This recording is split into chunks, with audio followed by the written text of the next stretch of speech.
Labą dieną, vėl jūs kalbinu. Ir šiandien noriu dar kartelį pasakyti truputį apie lieknėjimą. Taip jau yra, kad dabar paskutiniu laiku taip jau kalbu apie lieknėjimą, tiek jau kalbu, taip jau patiko kalbėti, kad vis kalbu. Tai va, aš noriu pasakyti, kad aš nesu gydytoja ir negydau nutukimo. Aš noriu pasakyti, kad aš tiesiog per ilgą laiką atradau tam tikrus būdus, kurių pagalba galima savo pagelbėti ir eiti liekną kūną.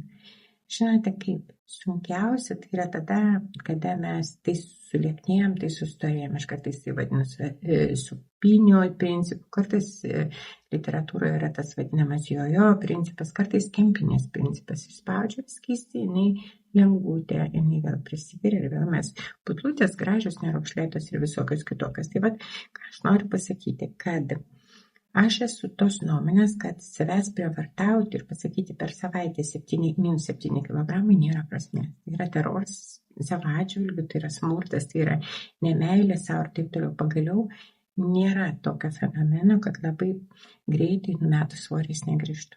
Patikėkit, nėra jau. Tame supos daugybę metų. Tikrai.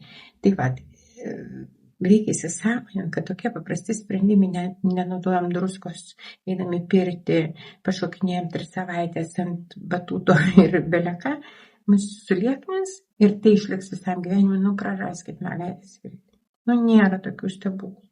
Gali padėti ilgalaikis, monotoniškas dalykas, kada tu tiesiog iš lėto lieknėji, sveikata gerėja, savijauta taisosi, apimtis mažėja, tu gražėja, bet tiesiog tai.